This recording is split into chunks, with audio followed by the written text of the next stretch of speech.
content marketing in general has gone way too far down this path of content, and we've forgotten that the industry is two words: content marketing.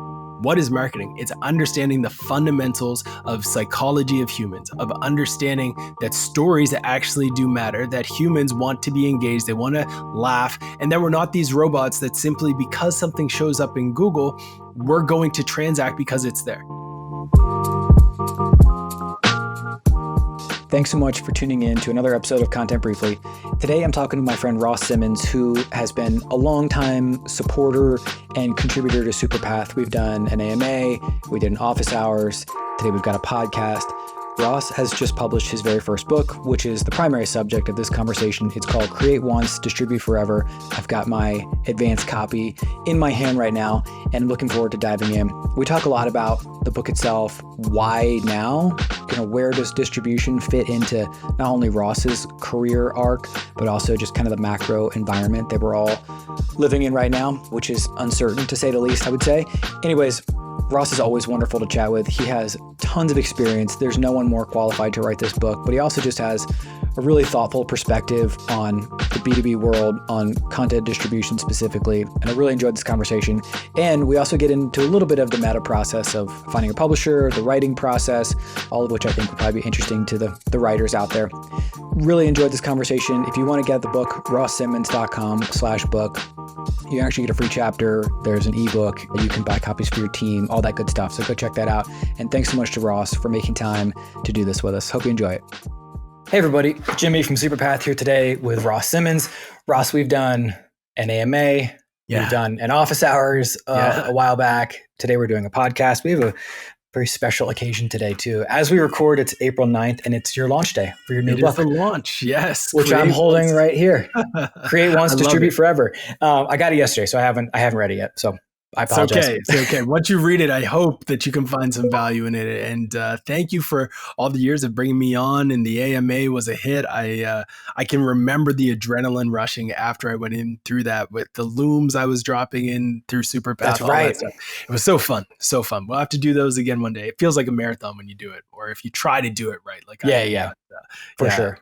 Well, thank you for many years of contributing to Superpath. I know that anytime your name gets dropped in the group, there's a lot of chatter about, go look at the AMA. Or actually, anytime someone brings up the topic of content distribution, they're always like, go look at Ross's stuff. Right. Which is cool. So you've been beating the drum on content distribution for a long time. So maybe we start here. Yeah. You wrote a book. I think my first question is why now? Right. What sort of prompted you to take many years of blog posts, social content, and then say, okay, I'm going to turn this into something truly evergreen. I think the reason why I kind of solidified now is the time is because I feel like we're at a pivotal moment in marketing where it's become completely overwhelming for people to keep track of the fact that there's a bunch of different channels where a bunch of different people are spending time and you don't know where to start. And I think I haven't done any research on this, but I think marketers are the most highly anxious people in the world because of the chaos that we live in, which is digital marketing. You've got to learn TikTok, you've got to learn YouTube, you need to learn Reddit, you need to learn Quora, you need to learn Slack communities, you need to know email, GTM. Somebody's talking about some new thing called dark social. You need to know all of these things. And the pressure for marketers is ridiculous to think you have to keep up on all this and then sprinkle in over the last 2 years AI, and holy smokes, no wonder everybody's getting burnt out. No wonder everybody's highly anxious. There's so much going on. So now for me was the time where I could try to contribute some value to the community that has done so much for me to say, folks, here's a guide that breaks down everything that I know about distribution, which is vast because that's what I've focused my entire career on. I've spent the time to study Reddit. I've spent the time to study LinkedIn. I've spent the time to study X and do well on all of these channels. Here's everything I know on every single channel. I hope that this can reduce the stress. Will it? Hopefully, really hope so. I don't know if it will, but I hope so. I hope people will put this on their desk and they'll come back to different chapters and say, okay, I'm going to be really, really good at LinkedIn and I'm just going to follow this playbook. Or I'm going Right. to be really, really good on Reddit and I'm going to follow this playbook. That's my hope. And that is why now was the time for me to do it, because I think across the industry, it has never been more stressful, never been more anxious, never been more chaotic than right now. 100%. 100%. The last 12-ish months or so have been the most disrupted, chaotic, wild time in content marketing. I mean, I can't speak from before 2010 or so, but I can't imagine it was crazier than it's been lately. No. And The I feel energy has completely changed. Like early days, everyone was excited and thrilled and pumped. And now I feel like, yes, we're excited and we're thrilled and we're pumped, but we're also like, what is going on? What's happening? Like the trembles are constant. Yeah. Is the book focused primarily on B2B content marketing, or does it apply equally across B2B and B2C? Yeah, when I wrote this book, it was intentionally focused across all sectors in Okay. all formats. So it's not even just focused on content distribution, it's focused on business distribution, story distribution. I've had people reach out who have gotten early copies and they're talking about how they're using this book to get a better understanding of how they can run this like homeschooling program, right? Like it can go into different niches and verticals and ideas. As long as you have a story worth telling, it's about how you can distribute that story. And it also talks about one of the more fundamental human things, which is a barrier for many, which is just like the fear of not wanting to be too promotional. A lot of people go through their life creating great things, whether it's an artist or a writer or a podcaster, and they create something that they believe is valuable, but they don't share it on social. They don't send it to anybody in their contact list. They won't even text their like besties to say that they created this thing because of this fear of being judged, because of this fear of how people will perceive them. They don't want to be seen as a tryhard. All of these narratives go through our minds. And my goal with the book is to debunk all of that, because I'm so confident that right now there are some brilliant people with some great stories that need to be told that are holding themselves back. And my hope is that this book will help them figure out how to get that story out there and do it consistently. I love that. As you were saying that, I was just thinking about how the lines between B2B and B2C are so blurred. So blurred these days, kind of in a good way, right? Like I mean, my world is so B2B, but it gives the folks on the B2B content and SEO team specifically this kind of like freedom, maybe is the right word, to be like, well, we don't have to just use LinkedIn because that's where professionals hang out or whatever. You know, like the door is really open to try anything to get the 100%. Ideas and the content out there. Yeah. And I think what's interesting is like when you think of new channels like TikTok, let's say, the early adopters to some of these niche channels are going to unlock, in my opinion, unfair advantages over the brands that are a bit delayed. If you're investing in influencer marketing and B2B today, it's sad because I was talking about how this was a space back in like 2020 and 2019, telling people B2B influencers is probably a play. Like, that's still early. We're still early in that game. So if you're in B2B and you can take inspiration from B2C, I think you can unlock a competitive advantage and do things that most people aren't even willing to do. And by being willing to experiment with like 20% of your budget, 20% of your energy to say, I'm going to do marketing on a channel that my competitors are afraid of, you're going to get ahead of your competitors. And for that 1 year, 12 months of you being there, your competitors are going to watch, they're going to study, and then they're going to eventually follow after you. But you already have a 12-month head start. You have insight into what content works, what stories work. You've already built up a community, a following, etc. And now you have a leader's advantage. They have to play catch up. So I hear you 100%. I think people who are in B2B need to really obsess over thinking, what is B2C doing and how can I apply that to my world and how can I tap into it? Yeah. You know, I find the whole like B2B creator / influencer thing to be kind of fascinating. Like I recently posted on LinkedIn about how it used to be that a quote unquote lone wolf, like an individual or a very small team at a content or running a content program within a company could easily outperform a content team of 10 to 15 people with a huge budget because they can move really quickly. They can like adapt to new mediums, new platforms, et cetera. And they can just go so much faster. Mm, But then I was thinking, could anyone do that now? Because all the right. people that you might hire to be part of your like team of one are Right. probably realizing that they're better off doing it on their own and then Right. charging those companies money for access to the audiences that they build. Anyways, Right. that's just like the dynamics of all this have changed so much. And Yeah. from like a macro perspective, like the types of conversations that we see in the Superpath community lately Right. clearly reflect that.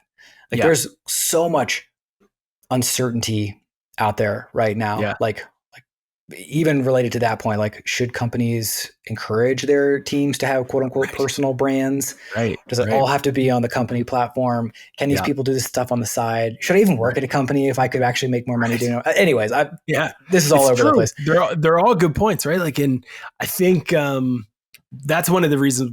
Like, if in the book I talk about communities and I talk about it as a distribution channel, but more than anything, I view communities as a great place to do two things.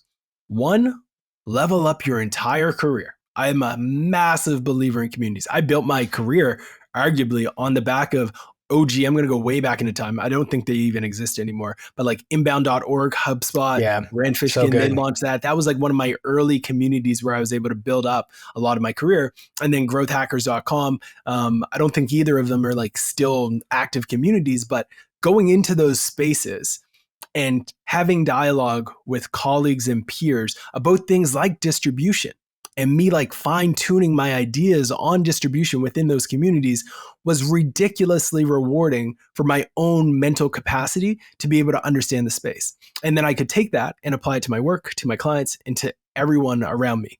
The other big benefit of these communities is that you can get a sense of content market fit.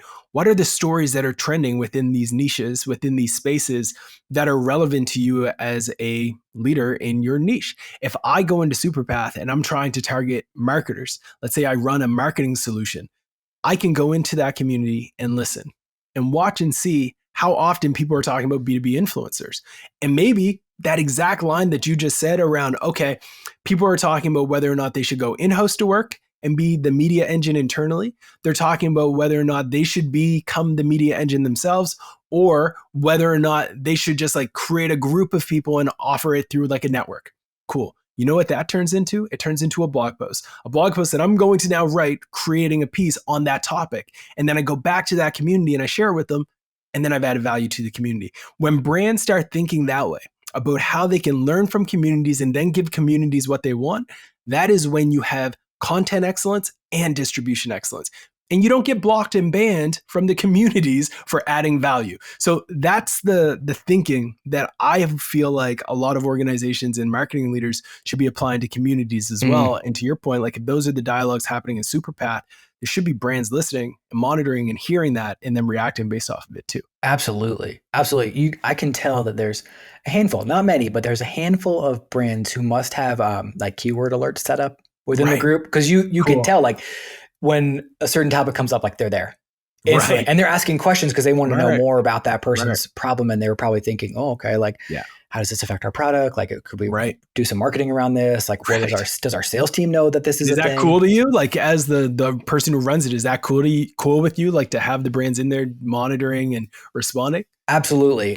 Cool. As long as it's done like a highbrow way. Like once if it devolves into like, sales pitch. Yeah, right yeah. away, We don't want that. But like, yeah, Yeah, of yeah. course, like I definitely want people who sell to content marketers to have the opportunity to come Cool. and learn from these people. That's and cool. I think for most company or communities, maybe this isn't true, but I would say for Superpath, the ability for individuals to come and transact is actually quite important. Right. You know, like one of the primary reasons that people join the community at all is the opportunity to find work, True. a freelance True. gig or a full-time job. And Right. kind of the other side of that coin is the companies coming to find them, and giving the people on both sides the opportunity to have this transaction is great. Cool. That's cool. And I think that applies in other worlds too, like just learning, product Yeah. development, customer research. I think those are awesome use cases for community. Makes complete sense. Yeah. No, I like it. That's awesome. It's cool that you've kind of created a space where transactions can happen. We're all trying to get something at the end of the day. Totally. I was looking at your LinkedIn this morning and I noticed that a lot of your posts have visuals and they're like SOP type process visuals. It's like, Right. okay, you create a podcast. Here would be the steps you would take to Yeah. increase the amount of people it reaches. And it's like, turn it into a blog post, chop it into Right. 30-second clips, you do Yeah. 10-minute clips. I think the question I am sort of getting to here is when I think about content distribution, Mm, the constraints I think most, at least B2B content teams face is um, time or resources. It's like yeah. all the energy is poured into the net new thing, and then I feel Yes. like everyone's sort of on to the next thing before the Right. old thing has been properly distributed. Is that the primary constraint that you see? And is it really just about build a great SOP and just Yeah. do it? Right.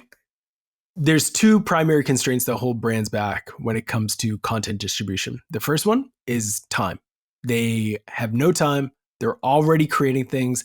Their calendars are already full. They're already producing blog posts, writing ebooks, turning those ebooks into landing pages that they have to send paid traffic to, and they're communicating back and forth. Workflows are running it all. Chaos, reporting, they're full. That is what I hear all the time from B2B teams consistently. And the cheat code in distribution is paid. Okay, let's throw some paid behind all of this and we're doing our distribution. I hear you 100%. That works. So when time is your problem though, and you are on a hamster wheel of producing, I ask you to do an audit of how much energy and time you're allocating to the creation of these pieces and how much time and energy you're allocating to distributing those pieces. And typically you're going to see like a 90% allocation to creation, 10% to distribution. Why is that broken?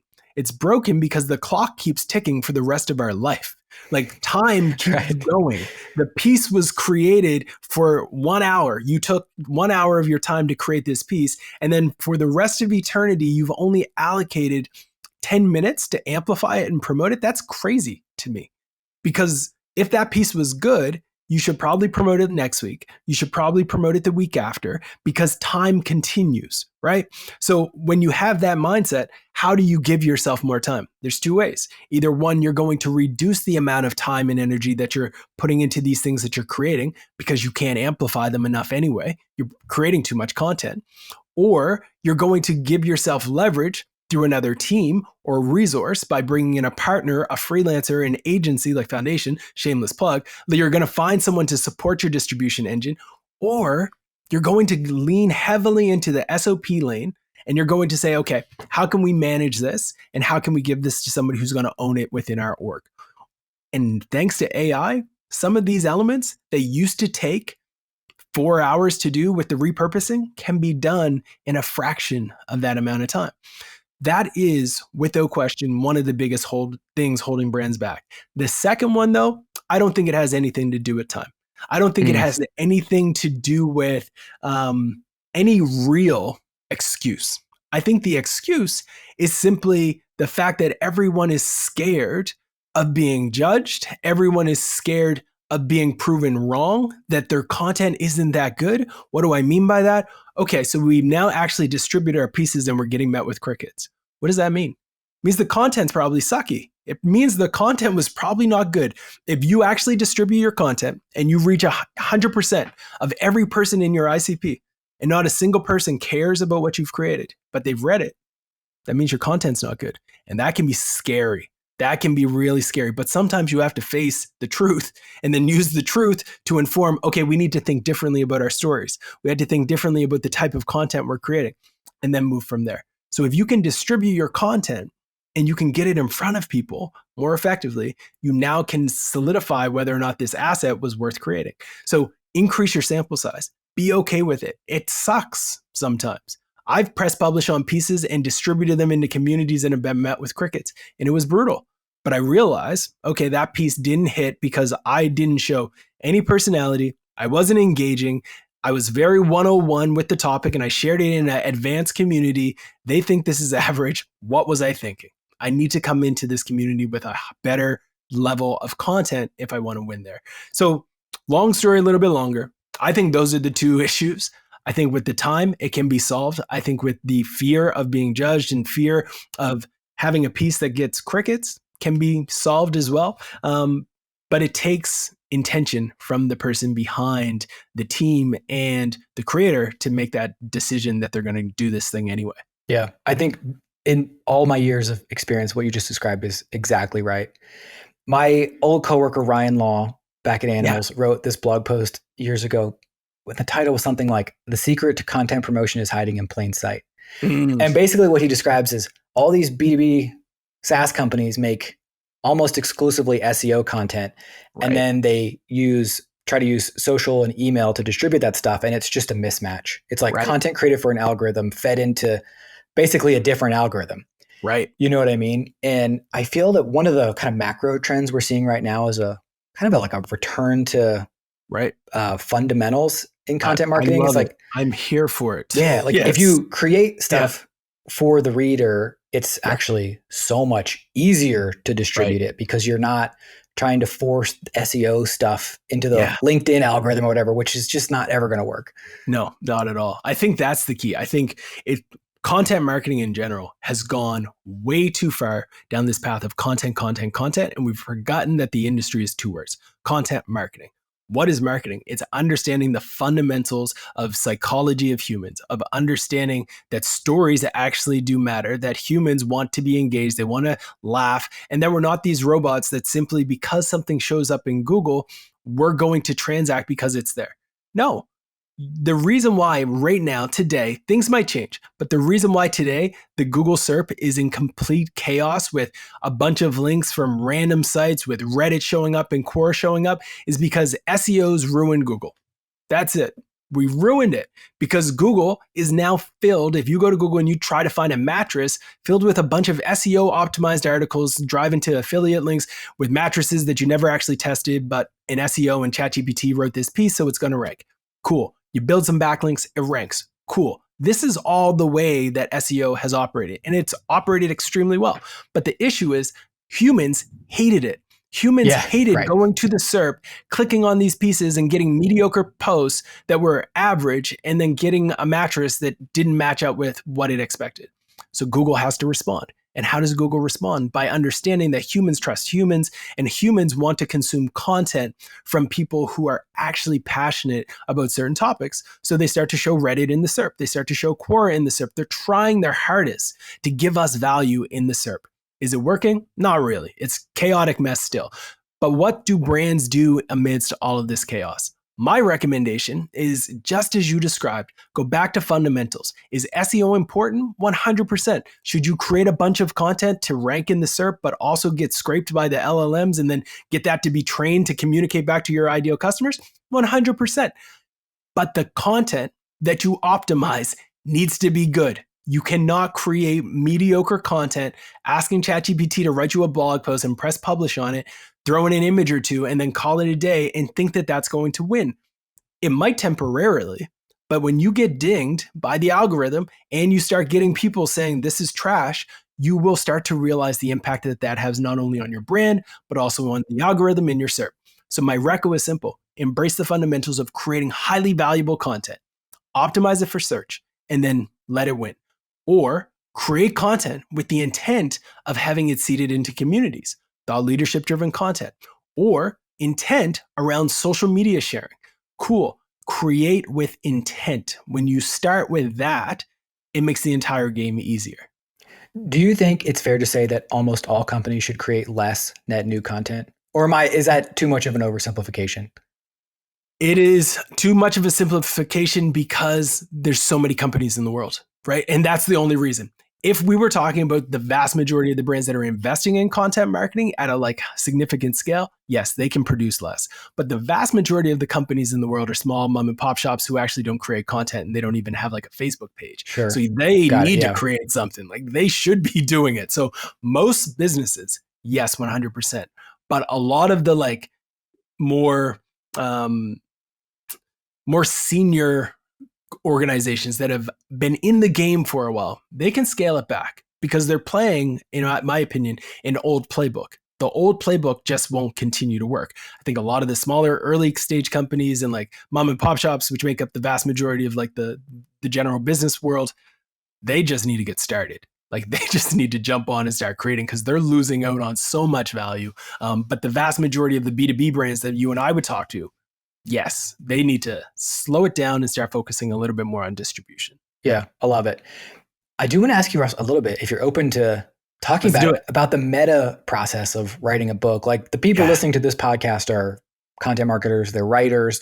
Yeah. I would guess, and I'm one of them, a lot of the folks are like, oh, maybe one day I want to write a book. Like that's Right. been on my mind for a very long time. Can you give us like any insight into like deciding you're going to do it, the writing process, publishing? I mean, just to whatever extent you feel comfortable. For sure. Yeah, no, 100%. So the process, let's start at the beginning. I've written ebooks before. I've written ebooks. I had one ebook back in 2015 called Standout, which was talking about how to stand out on the internet. Cool. I wrote a book called How to Crack the Reddit Code in, I think, 2018. Cool. That was all fun and dandy. The process for those was a lot more different.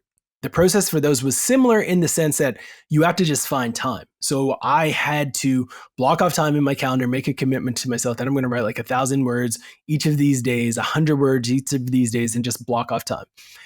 It has taken 2 years to write Create Once, Distribute Forever, because I'm not just an author. Sometimes I wish I was just an author who could go into a corner of a room for 2 months and just write. Maybe in my next career, that is what I'll do, because it would be pretty chill lifestyle. But I'm a dad. I've got an agency that I'm running. I'm an investor in startups. I'm doing a lot of things. I'm a speaker. I travel a lot. And I wrote a lot when I was in the air. That's one great place to write because there's no distractions. But it started by just saying, okay, I'm going to do this. And this time I said, I'm going to go bigger. So all of my self-published books that went through my PDFs and like selling it on Gumroad and Podia and things like that, those were all great. They've all generated great revenue and stuff like that. But I wanted to go down the path of like, let's solidify this with a real book, a physical book, potentially get it in bookstores and try to make some noise. So the start of the process was like, what am I going to write about? What am I going to talk about? I've been talking about distribution for a long time. So it became an easy layup. And then I started to go through the mental thinking of what is my intent with this book? And I didn't know. So I started to reach out to people who have published a book. I reached out to folks all over who I've admired their work. And I was like, hey, see, you wrote this book. What are your thoughts on the process, et cetera? Give me some rundowns. And they were like, okay, this is what you can do. There's essentially a handful of different paths that you can take. Either you write it straight from scratch all the way through. You go out and you try to find like a publisher who's going to sign you to a book deal. And with that book deal, you get like an advance. One of my cousins recently did that. He's in the child, he writes books for like kids essentially, and he's an educator, early childhood education, stuff like that. So he wrote a children's book and he got an advance. And what I loved about that was the cash up front. But what I didn't like about that was the fact that you don't really have complete control and they lock you in for a long time sometimes. So I was like, oh, okay, I don't really like that approach. I want to find a way that I can still control and own all the rights. So I started to look at self-publishing routes, but also through a publisher at the same time. So what that means is you have this like augmented experience where you still are responsible for you're controlling your revenue, controlling your prices. You get to decide all of that. You are responsible for making sure that it's a successful launch, all of that. And you can find a wide range of different partners. The one that I found was called Lion's Crest. They've published books for like David Goggins, Tiffany Hardish, folks like that who have some great books, and people who I look at in the industry and I'm like, well, they're not in our industry, but I said, look at, and I'm like, cool. One, they look like me. Two, they've had successful books. I'm going to go with these folks too. So I went down that path, and they were super helpful at guiding the process. So you work with them to support you in different regards. Sometimes people go down the path where it's like, you just write the whole thing for me and I'm going to put my name on it.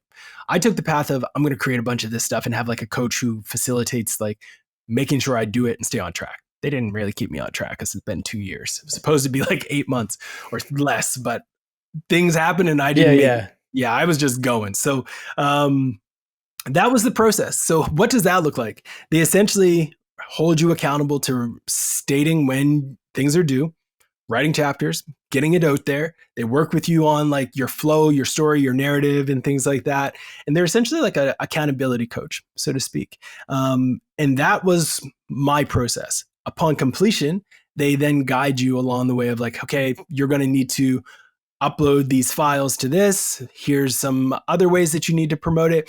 Do you want to be listed as someone who bookstores can order from, libraries can order from?